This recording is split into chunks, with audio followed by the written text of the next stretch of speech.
पाकिस्तान ने golden temple को निशाना बनाने की कोशिश का भारतीय इल्जाम मुस्तरद कर दिया। तर्जुमान दफ्तर खारजा ने कहा है कि ये दावा बेबुनियाद है कि पाकिस्तान ने गोल्डन टेम्पल को निशाना बनाने की कोशिश की। गोल्डन टेम्पल सिख अकीदे का सबसे ज्यादा काबिल एहतराम मुकाम है। पाकिस्तान सिख मजहब के बहुत से मुकद्दस मकामात का काबिल फख्र मुहाफिज है। मोदी सरकार का सीज फायर पर नया मौक़िफ़, ट्रंप की सालिसी मुस्तरद करने की कोशिश। भारत ने जंगबंदी को पाक भारत मामला करार दे दिया। भारतीय पार्लियामान में पाक भारत सालिसी पर ट्रंप को आड़े हाथों लिया गया। भारतीय सेक्रेटरी खारजा विक्रम मिस्री का कहना है कि पाक भारत जंगबंदी में अमेरिका का कोई किरदार नहीं। ट्रंप के 7 बार सीज फायर के बयान पर मोदी सरकार खामोश क्यों रही? ट्रंप ने हमारी इजाजत नहीं ली, खुद भी मरकज़े तवज्जो बनना चाहा, किसी तीसरे फरीक का कोई किरदार नहीं था।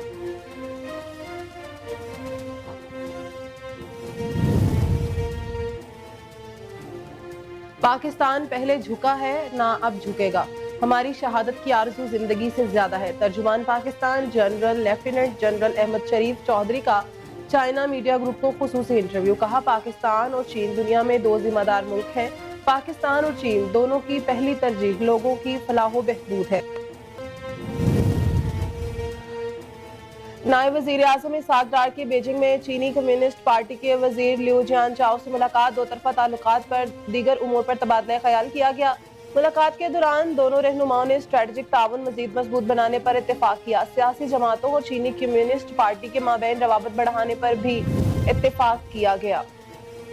ट्रंप की मुदाखलत पर जंगबंदी, भारतीय नौजवान फट पड़े। भारतीय जारहियत के दौरान भारतीय मीडिया के फैलाए गए झूठ सामने आने लगे। मोदी सरकार सच से खाइफ, सवाल पूछने वाली आवाजों को कुचलने पर उतर आई। गुजरात समाचार का एक्स अकाउंट भारत में ब्लॉक। इजहार राय की आजादी पर बराह रास्त हमला। मोदी के जंगी जुनून, ढोंग और झूठी फतह पर आवाज उठाने पर मोदी सरकार का गुजरात समाचार न्यूज चैनल पर छापा। डायरेक्टर बाहुबली भाई शाह को गिरफ्तार कर लिया। भारतीय इंतहा पसंद हिंदुओं का बलोचिस्तान में मुदाखलत का बड़ा सबूत सामने आ गया। जराये ने कहा कि भारतीय हुकूमत और इंतहा पसंद हिंदू बलोचिस्तान में दहशतगर्दी में मुलविस हैं। जराये के मुताबिक अब खुद भारत में हिंदुत्वा नजरिए के हामिल शख्स ने इकरार किया है। भारत की रियासत बहार से ताल्लुक रखने वाला हिंदुत्वा ग्रुप का रुकन बलोचिस्तान आर्मी का एक्स अकाउंट चलाता है। बहुमिहार सागर हिंदुत्वा ग्रुप के रुकन ने कहा कि मैं तस्दीक करता हूँ कि ये अकाउंट वाकई मेरा है। दिफाई माहिरीन ने कहा कि बहुमिहार सागर का ये इकरार साबित करता है कि बलोचिस्तान में दहशतगर्दी के लिए फितनॉल हिंदुस्तान की सहूलतकारी भारत से होती है।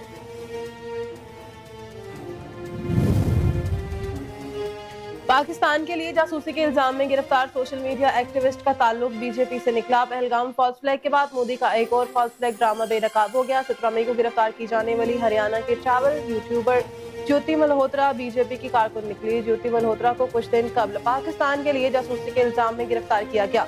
गिरफ्तार खातून बीजेपी हरियाणा से वाबस्ता है और मुतअद्दिद बार बीजेपी के इवेंट्स में शरीक हो चुकी है। ज्योति मल्होत्रा का व्लॉग साबित करता है कि वो बीजेपी की करीबी कारकुन और सपोर्टर है। यूट्यूबर की जाली गिरफ्तारी में मोदी सरकार की साजिशी चालें खुल गई। पाकिस्तान से सफारती और फौजी महाज पर जिल्लत आमेज शिकस्त के बाद भारत की सफारती सतह पर साख बहाल करने की नाकाम कोशिश हो गई। आलमी जरीदे टेलीग्राफ की रिपोर्ट के मुताबिक मोदी ने सफारती सतह पर साख बहाल करने के लिए जो वफ्द तश्कील दिया वही इख्तिलाफात का शिकार हो चुका है। वफ्द के अरकान मोदी हुकूमत पर शदीद तनकीद कर रहे हैं। अपोजिशन लीडर राहुल गांधी की जानिब से सफारती भेजे गए नाम भी मोदी सरकार ने मुस्तरद कर दिए। दिफाई माहिरीन का कहना है कि ऑपरेशन सिंदूर की इबरतनाक नाकामी के बाद भारत को सफारती महाज पर भी मुंह की खाना पड़ी। मुल्क में महंगाई की शरह 60 साल की कम तरीन सतह पर आ गई है। Governor state bank Jameel Ahmed Khan का कराची में तकरीब से खिताब। कहा, अप्रैल में महंगाई की शरह 0.3% रही। हुकूमत की जानिब से मईशत को मुस्तहकम करने के लिए बहुत काम किया जा रहा है। अदायगियां डिजिटल हो रही हैं। हमारा पॉलिसी रेट 22% से कम होकर 11% पर आ गया है, जो शरह सूद में निस्फ कमी को जाहिर करता है। वज़ीर आला पंजाब से बरतानवी हाई कमिश्नर जेन मेरिट की मुलाकात। हालिया पाक भारत कशीदगी में बरतानिया के मस्बद और मुदव्विराना किरदार को सराहा। इस मौके पर बाहमी दिलचस्पी के अमूर, 2 तरफा ताउन, तालीम, सरमायाकारी, माहौलियाती तहफ़्फ़ुज़ और गवर्नेंस में शराकत दारी को मजीद फरोग देने पर तबादला ख्याल किया गया। और पंजाब के तालीमी इदारों में गर्मियों की छुट्टियों का ऐलान कर दिया गया। वज़ीर तालीम पंजाब राना सिकंदर हयात ने कहा कि स्कूलों में गर्मियों की छुट्टियां 28 मई से होंगी। दूसरी जानिब बढ़ती हुई गर्मी के पेश नजर महकमा तालीम पंजाब ने स्कूलों के औकात कार में भी कमी कर दी। सरकारी स्कूल सुबह 7:30 बजे से दोपहर 11:30 बजे तक लगेंगे।